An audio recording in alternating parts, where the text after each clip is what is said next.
La scientifique qui se trouve aujourd'hui à mes côtés est une brillante biologiste française. Chef d'équipe au laboratoire Gustave Roussy, elle est également dirigeante et fondatrice d'Oracle Oncologie, une start-up qui a pour but de développer des avatars de tumeurs afin d'améliorer les traitements anticancéreux. Fanny Jolin a reçu l'année dernière le prix Le Point Science pour toutes lors du Paris-Saclay Summit.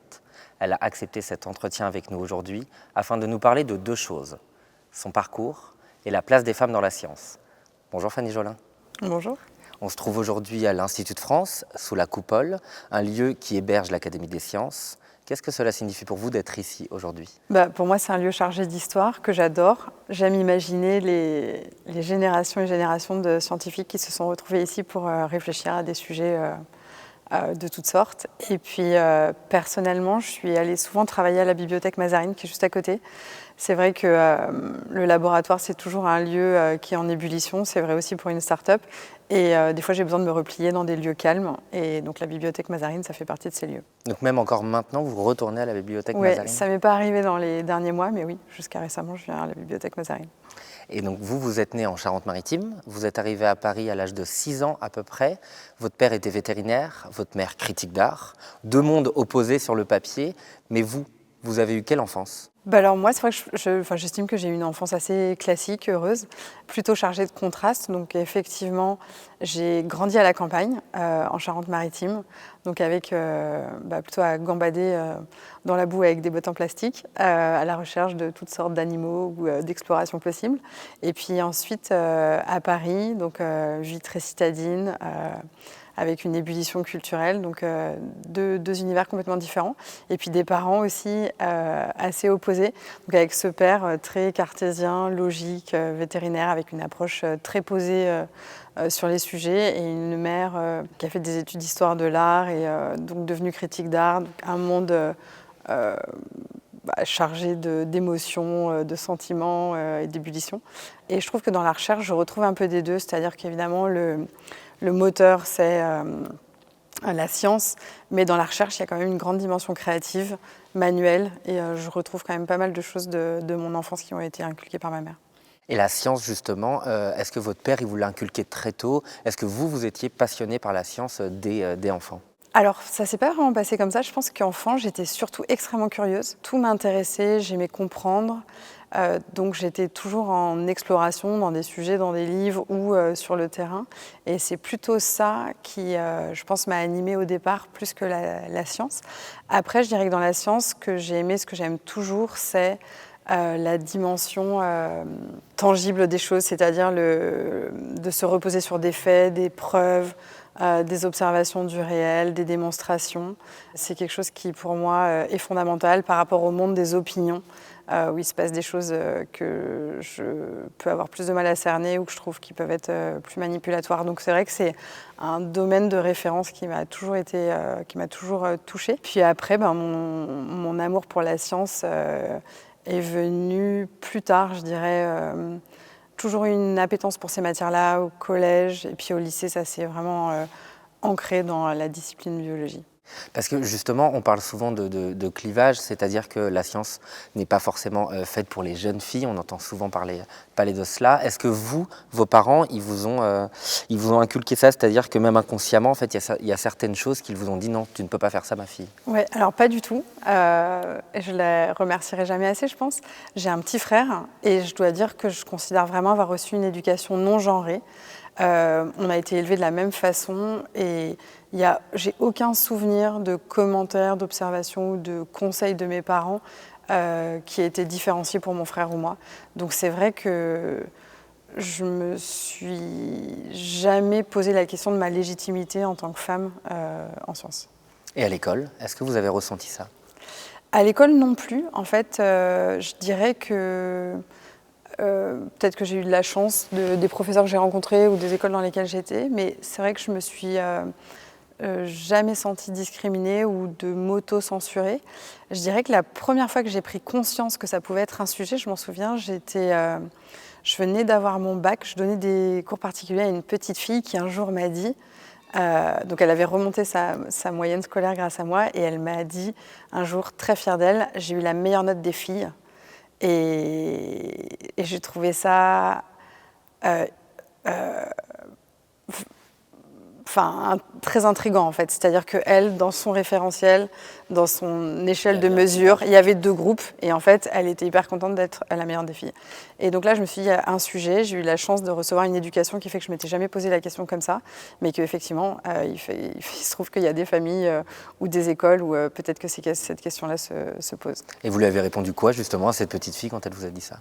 Je lui ai répondu que c'était une super première étape et qu'on allait travailler pour qu'elle soit la meilleure de la classe, si elle avait envie, et pas juste la meilleure des filles. Et elle est devenue la meilleure de la classe ou pas? Je ne sais pas exactement, mais en tout cas, je voulais lui montrer que le genre n'était pas un sujet, quoi. Cette interview, on ne l'a pas préparée seule. On a été aidé par une rédaction qu'on peut appeler une rédaction jeunesse. Il y a quelques jeunes filles, elles ont entre 5 et 14 ans, qui aimeraient vous poser des questions. Et on va commencer avec Lilou, et elle a 5 ans. Super. Tenez. Merci. Bonjour Fanny, je m'appelle Lilou, j'ai 5 ans et je voulais savoir pourquoi tu es allée à l'école des sciences. Donc l'école des sciences, pourquoi est-ce que vous avez fait des études scientifiques après le bac? C'était vraiment mon appétence pour la science. Il y a des rencontres aussi. Je dirais que même si j'aimais les sciences en général, j'ai vraiment décidé d'aller dans cette direction en première et en terminale. Et donc je pense que j'avais vraiment un amour du vivant, ça qui était présent chez moi depuis mon enfance. C'est vrai que j'étais toujours fascinée, notamment quand j'étais à la campagne, par toutes les formes de vie, notamment du règne animal, et d'aller chercher des animaux de toutes sortes et les capturer, les observer, les relâcher, les passer à d'autres, etc. Donc j'avais toujours eu cette passion, et ces 2 rencontres, 2 profs incroyables, 2 femmes très charismatiques, donc profs de biologie de première et de terminale, qui ont fait exploser chez moi cette passion. Et du coup, à ce moment-là, j'ai vraiment eu envie de faire une carrière en sciences, en biologie. Donc je suis rentrée à la fac de sciences à Jussieu juste après mon bac. Et quand vous parlez de ces 2 femmes professeurs de biologie en première et en terminale, vous avez un souvenir qui justement vous marque et qui vous fait dire « Waouh, la science, c'est pour moi ». Je pense qu'il y a tout d'un coup une fluidité assez incroyable, c'est-à-dire que je me rendais compte que j'avais une intuition pour ça. Je comprenais vraiment très bien les mécanismes biologiques et que j'avais toujours envie d'en savoir plus. Et donc on était toujours limité en fait par le cours. Et donc je pense que la recherche et la biologie se sont un peu imposées à cette époque-là, c'est-à-dire d'avoir un écho, une résonance très forte avec cette discipline. Et quand vous avez commencé vos études supérieures, vous avez commencé avec des stages également, Oui. notamment un à l'Institut Pasteur. Oui. Vous m'aviez dit, lorsqu'on s'était vu avant cet entretien, que ce stage avait été déterminant. Oui, pourquoi? C'est vrai. Donc en fait, je pense que j'ai commencé à l'université avec une passion pour la biologie et avec plusieurs options professionnelles qui étaient possibles. Celle que j'avais favorisée en licence, c'était plutôt le journalisme scientifique. Parce que ça m'intéressait de vulgariser auprès du grand public toutes ces découvertes scientifiques. Et puis j'ai fait mon premier stage à l'Institut Pasteur. Et là, c'est intéressant, ça a été une maître de stage, Sophie Vries, qui m'a accompagnée. Et c'était un stage exceptionnel parce que j'ai pu aller à l'Institut Pasteur 1 fois par semaine pendant toute l'année universitaire. Et donc j'avais mon propre projet de recherche au sein d'une équipe qui était l'équipe de génétique des mammifères du professeur Guéné. Et ce qui a vraiment été le déclic, ça peut être contre-intuitif, mais à ce moment-là, mon projet ne fonctionnait pas du tout. C'est-à-dire qu'en fait, toutes les hypothèses qu'on avait faites tombaient à l'eau les unes après les unes. Et donc, il n'y avait plus aucun sens, mais de façon extrêmement robuste. C'est-à-dire que les résultats étaient quasiment l'opposé de ce qui était attendu, mais ils étaient toujours à l'opposé de ce qui était attendu.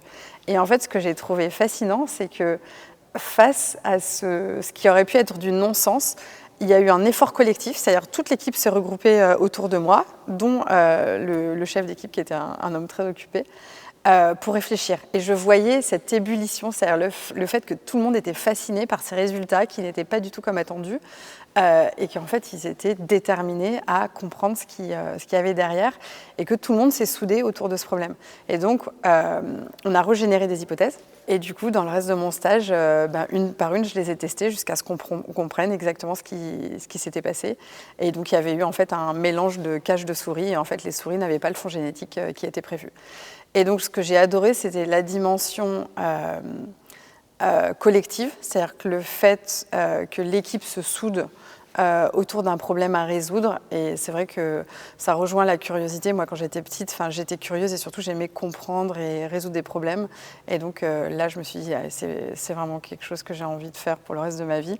Et donc après, j'ai enchaîné les stages qui ne sont pas du tout obligatoires. Donc j'en ai fait plusieurs et ça n'a fait que conforter mon envie de faire de la recherche. Et justement, il y a un rapport sénatorial qui est sorti il y a peu de temps qui indique que seuls 17% des bachelières qui poursuivent leurs études optent pour la filière scientifique, contre 44% des garçons. Comment est-ce que vous expliquez ce chiffre et cette grande différence entre filles et garçons? Ce que je vois derrière, c'est deux choses. Déjà, je dirais d'une part, il faut savoir que les tests montrent qu'il n'y a pas de différence de compétences scolaires avant le bac. Donc en fait, les femmes et les hommes les jeunes femmes et les jeunes hommes sont aussi talentueux pour ces disciplines scientifiques. Mais il y a effectivement beaucoup moins de femmes qui entreprennent une carrière scientifique. Probablement d'une part parce qu'on les encourage peut-être moins. Il y a quand même encore dans le système peut-être des professeurs ou des institutions qui poussent les hommes à s'engager dans ces carrières plus que les femmes. Et puis après, il y a cette autocensure où finalement, il y a quand même beaucoup de femmes qui ne se projettent pas dans certaines carrières, peut-être parce qu'il manque des rôles modèles. Et effectivement, quand on regarde en sciences, évidemment, tout le monde connaît Marie Curie, Rosalind Franklin aussi, donc il y a quelques femmes illustres, mais il y a surtout beaucoup d'hommes, et peut-être qu'inconsciemment, chez les femmes, il n'y a pas cette projection qui se fait dans ce type de carrière. Et justement, à ce propos, on a une nouvelle question de la part de notre rédaction jeunesse, et c'est au tour d'Eugénie, 13 ans. Super. Tenez. Bonjour Fanny, je m'appelle Eugénie, j'ai 13 ans et je suis en 4e. J'ai une question pour vous. Est-ce que quand vous étiez jeune, vous connaissiez des femmes scientifiques à part Marie Curie ? C'est justement un peu ce que vous me disiez Exactement. à l'instant. En fait, c'est des rôles modèles. Effectivement, on a tous entendu parler de Marie Curie, mais est-ce qu'on en connaît d'autres? Je ne suis pas sûre. Vous, c'était le cas? Oui, je pense que oui, tout le monde connaît Marie Curie et heureusement qu'il y a Marie Curie. Et Marie Curie est une femme exceptionnelle. Enfin, toute son histoire le prouve. Et je le redis, c'est la seule personne à avoir 2 prix Nobel et c'est une femme. Maintenant, peut-être ce qui est difficile, c'est de se dire cette femme était exceptionnelle, je ne suis pas exceptionnelle, est-ce qu'il y a la place pour moi dans la science et dans la recherche?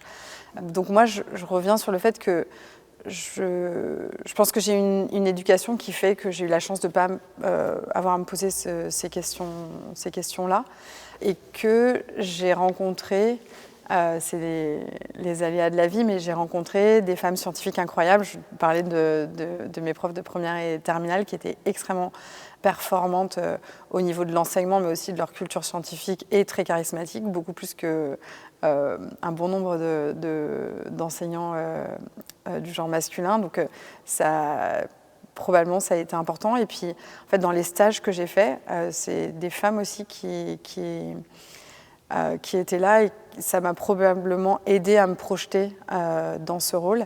Et après, je dirais, dans ma carrière scientifique, j'ai passé 8 ans en postdoc à New York. Dans le domaine d'expertise qui m'intéressait à cette époque, les grands chercheurs qui ont vraiment fait bouger les lignes de la connaissance, c'était 2 femmes, Mina Bissell et Joan Brugui.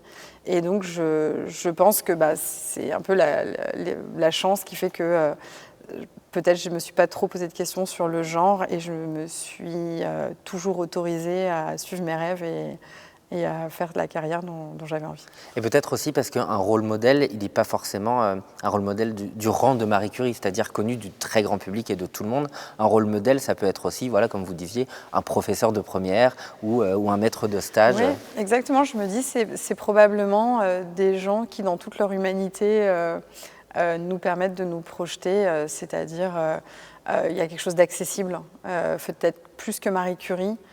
J'ai probablement été plus portée par des femmes qui s'épanouissaient dans leur profession scientifique. Et lors de notre rencontre également la dernière fois, vous m'aviez indiqué que, contrairement aux apparences peut-être, le milieu scientifique, c'était un terrain fertile à l'évolution des femmes. Comment vous l'expliquez ça ? Il y a plusieurs choses. Je lisais les statistiques, c'est assez intéressant. Les stats de l'UNESCO et du CNRS disent que 40% des femmes en recherche ont subi au moins une fois une discrimination de genre. ce qui est beaucoup trop. Donc, il faut œuvrer à ce que ça se produise plus du tout. Mais ça veut quand même dire qu'il y a 60% des femmes qui, comme moi, n'ont jamais ressenti ça dans leur carrière. Et c'est aussi très encourageant, je trouve. Donc, en France, qui est le système que je connais le mieux, l'accès aux postes de chercheurs, les promotions, les salaires sont régis par le système de la fonction publique, qui est quelque chose qui est assez cadré, contrôlé et égalitaire.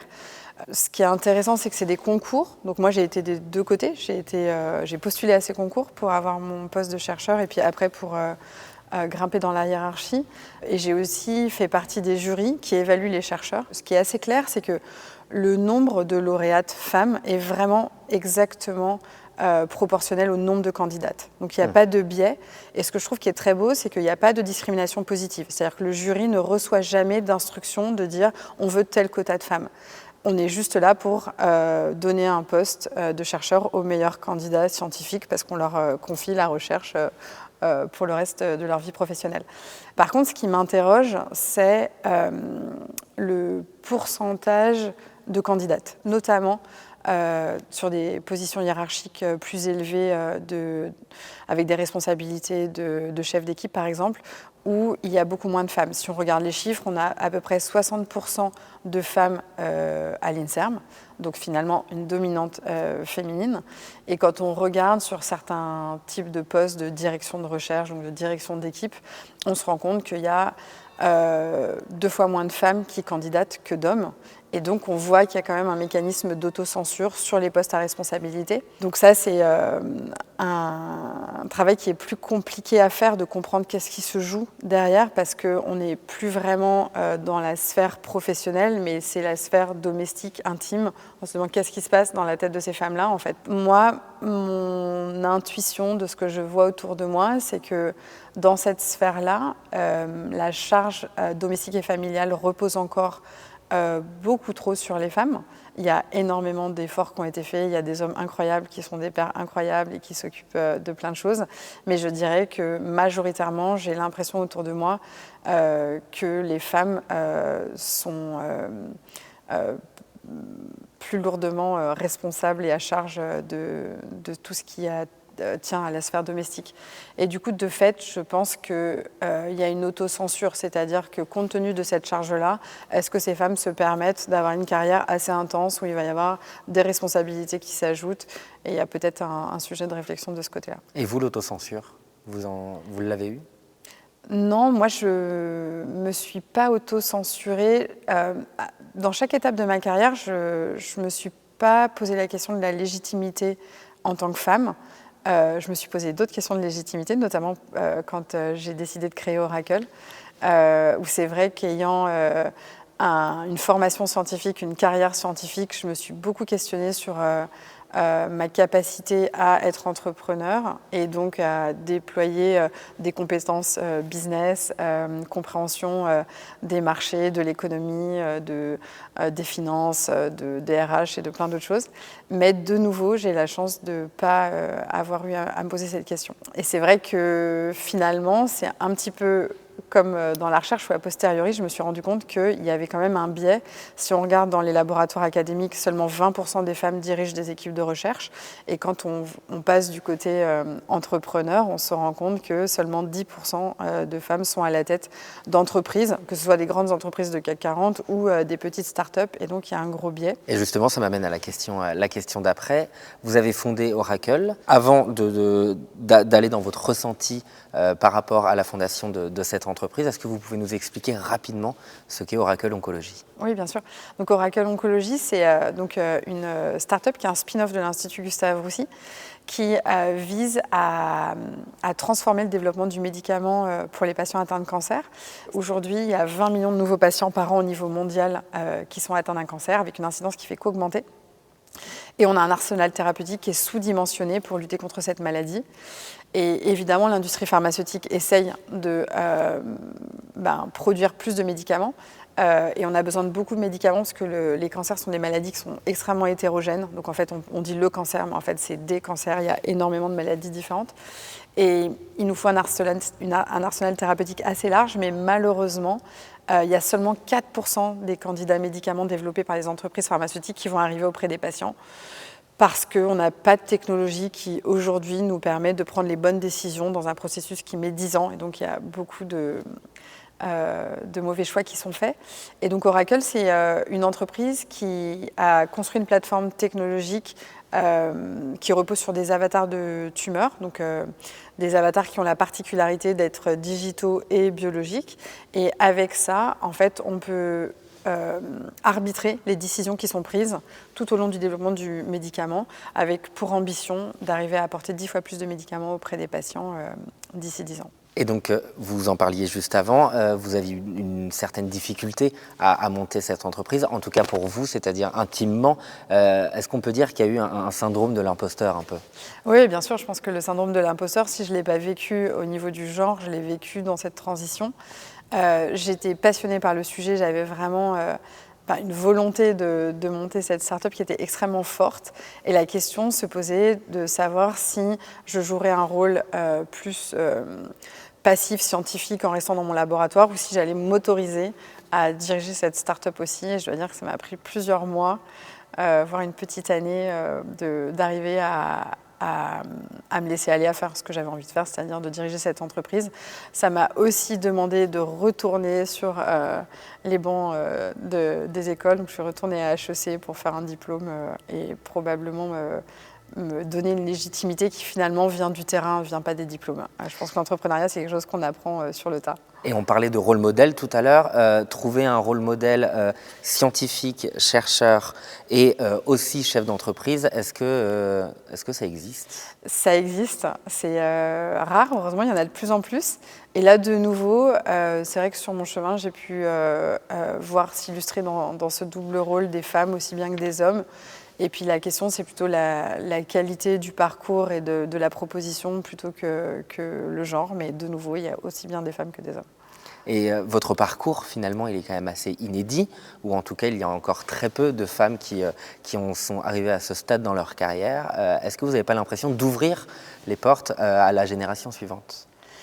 Alors, je sais pas. Enfin, peut-être qu'effectivement, en vieillissant, je me rends compte qu'il y a beaucoup de jeunes femmes qui m'interrogent, qui se posent des questions sur ces sujets-là.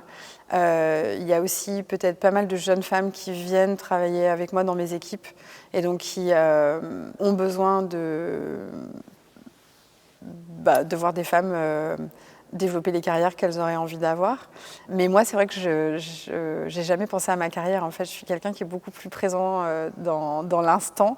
Et j'essaye toujours d'être alignée avec moi-même, de faire ce qui me porte, ce qui me passionne, d'être sûre que tous les matins quand je me réveille, c'est avec envie. Peut-être ce que j'aurais envie de remettre sur le devant, c'est se battre pour l'excellence, en fait, indépendamment du reste des milieux, du genre, etc. Sans forcément avoir un plan de carrière aussi derrière. Oui, voilà, exactement, sans plan de carrière. Et c'est ça que je transmets, en fait. Je pense qu'à la fin, ce qui mettra tout le monde d'accord, c'est qu'il faut être excellent. Et donc, si on est une femme, il faut qu'on soit excellente. Et c'est comme ça qu'on gagnera l'équité aussi. Et les sciences et les faits permettent ça aussi. Elles permettent de mettre tout le monde d'accord. Exactement. C'est pour ça que je pense que peut-être dans la science, on est moins touché par les discriminations de genre que dans d'autres domaines. Et on a une dernière question de la part de notre rédaction jeunesse. Et cette fois-ci, c'est Léa et elle a 8 ans. Tenez. Merci. Bonjour Fanny, j'ai une question. Comment arrivez-vous à être mère, chercheuse et chef d'entreprise en même temps? C'est drôle. C'est une vraie question. C'est une vraie question. À la fois, j'adore et je déteste cette question. Parce que j'adore cette question parce qu'il y a un vrai sujet de complexité et je vais y répondre après. Pourquoi je déteste cette question? C'est que je vois que c'est une question qu'on pose très souvent aux femmes et très rarement aux hommes, alors qu'ils sont aussi pairs. Et donc ça souligne quand même ce que je pense, c'est que dans la sphère domestique et familiale, de façon non dite, tout le monde part du principe que c'est une charge qui incombe plus aux femmes qu'aux hommes. Ouais. Voilà, donc il y a un sujet là-dessus, il faut qu'on y travaille tous. Donc j'adore cette question, c'est vrai qu'il y a de la complexité. Il y a deux choses. Moi, je vois l'équation Vie familiale, donc effectivement j'ai 2 enfants, un petit garçon de 8 ans, Achille, et une petite fille de 13 ans, Cléo. Tout ce qui est professionnel, donc là effectivement moi j'ai une dimension plus complexe parce que j'ai 2 vies professionnelles. Et puis il ne faut pas oublier la dimension perso, je pense que c'est quelque chose que j'ai oublié trop longtemps, mais je pense que c'est hyper important dans l'équilibre de savoir qu'il y a aussi sa vie perso, peut-être ses amis, ses hobbies, tout ça, et qu'il ne faut pas oublier. Moi, je me suis toujours dit que mon ambition, justement, c'était que j'avais le droit à tout et qu'il n'y avait aucune raison que je fasse des sacrifices et que j'aurais une vie de famille, une vie professionnelle et une vie perso, grand luxe. Et je pense que c'est possible. Je pense que c'est ça qu'il faut s'autoriser. Il ne faut pas se censurer. Il ne faut pas croire qu'il faut faire des choix et sacrifier l'un ou l'autre.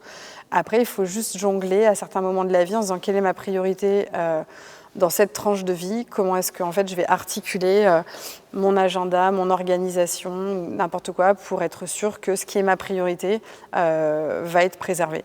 Mais ça demande aussi une grande communication avec le conjoint ou la conjointe, avec les enfants, avec aussi parfois l'entourage professionnel. Enfin, exactement. C'est pas évident. Mais je pense qu'une fois qu'on l'assume, c'est aussi beaucoup plus simple pour les autres. Moi, je sais que j'ai fait des choix, par exemple, quand j'ai beaucoup bossé les week-ends, comme beaucoup de chercheurs et de chercheuses, et que quand ma fille est née, je me suis dit c'est juste pas possible. En fait, ce moment-là où elle est à la maison, je veux la voir grandir, je vais plus avoir cette même organisation. J'ai fait aussi, quand mes enfants étaient petits, beaucoup moins de conférences de déplacement à l'étranger que j'en fais maintenant. Et à l'inverse, maintenant qu'ils ont grandi, je m'autorise à faire plus de déplacements, de conférences. Et donc oui, je pense que c'est d'être assez clair sur ses priorités, d'essayer de mettre des membranes perméables. Donc moi, ce que je dis, il y a un moment, c'est un peu comme les gaz, c'est-à-dire que le travail, ça peut prendre tout l'espace qu'on lui donne. Et donc, je mets une membrane sur certains moments. C'est, moi, je vais récupérer mes enfants à l'école, je dîne avec eux. Vous travaillez ensuite quand ils sont couchés au pire. Exactement, je travaille quand ils sont couchés. Le week-end, j'ai décidé de plus travailler. Donc après, chacun trouve son équilibre, mais moi, je pense que la vraie ambition, elle est là et qu'on doit rien lâcher, quoi. Et justement, le fait d'avoir cet équilibre permet peut-être aussi d'être plus performant. C'est-à-dire que quand on est concentré sur le travail, on y est à 100%. Quand on est sur les enfants, on y est à 100%. Ouais. Alors ça, c'est vrai. Peut-être que ce que j'ai perdu dans l'équation, c'est les pauses café qui durent des heures. À discuter avec des collègues ou plein de choses. C'est beaucoup d'organisation, d'essayer d'être efficace et concentré, et aussi complètement disponible quand on n'est plus au boulot, que ce soit avec son partenaire, ses enfants, etc. Donc ça demande un peu de discipline. Et les sciences sont votre passion. Est-ce que vous aimeriez que ce soit également la passion de vos enfants ? Alors, je n'ai pas du tout de biais dans ce sens-là. Moi, c'est ma passion, donc c'est ce qui fait que je suis épanouie professionnellement, que je suis heureuse et que je trouve aussi la motivation pour relever des challenges qui ne sont pas forcément évidents. Et donc moi, je les encourage plutôt dans cette direction, qu'ils comprennent qui ils sont, quelles sont leurs aspirations et qu'ils aillent les vivre. Après, la seule consigne que j'ai, c'est vous faites ce que vous voulez, mais vous le faites juste très bien. Et qu'est-ce que vous aimeriez dire à une jeune fille, pas forcément votre fille, mais à une jeune fille en général, qui souhaiterait devenir scientifique ? Il faut se laisser porter par ses rêves. En fait, c'est hyper fort et je pense qu'il n'y a que quand on est aligné en fait, entre ce qu'on fait et notre aspiration qu'on va être performant et que justement on va pouvoir relever tous les défis. Si c'est votre rêve, allez-y. Il faut venir faire de la recherche et de la science. Il faut aussi s'autoriser à prendre des postes à responsabilité, à diriger et à oser, quoi. Et à oser, oui. Et est-ce que la transmission, ça vous intéresse ? Est-ce que vous aimeriez transmettre aux jeunes générations votre savoir scientifique et même aussi sur la façon dont vous avez réussi à arriver jusqu'ici ? Ça m'a toujours animée, donc la transmission, je pense que ça se fait beaucoup dans le cercle privé auprès des enfants, mais c'est vrai que dans mon laboratoire aujourd'hui, dans ma start-up, et c'est marrant parce que dans la start-up, c'est beaucoup de jeunes, j'essaye de transmettre au maximum. Pourquoi ? Parce que je me dis, j'ai appris beaucoup de choses, j'ai envie de le partager, parce que je me dis qu'ils ne feront peut-être pas certaines erreurs que j'ai faites, ou ils gagneront du temps. Après, tout le monde est différent, donc à la fin, ils en font ce qu'ils en veulent. Mais je me dis, c'est un peu le pacte des générations aussi, c'est-à-dire qu'on transmet ce qu'on a appris dans notre vie. Donc moi, j'ai 47 ans aujourd'hui, et mon but, c'est que les plus jeunes, quand ils arrivent à 47 ans, ils aient compris plus de choses, ils aillent plus vite, ils soient encore plus performants, etc. Donc oui, dans la transmission, complètement. Et puis, d'être au rendez-vous. C'est vrai que s'il y a des femmes qui se posent des questions, à n'importe quel âge, de toujours être là pour leur partager comment ça s'est passé dans mon parcours. Chaque parcours est unique et je ne dis pas qu'il n'y a pas des difficultés, qu'il ne faut pas se mobiliser en fait, pour les quitter, mais on peut aussi avoir une vie professionnelle sans subir de discrimination. Merci Fanny Jolin. Avec plaisir.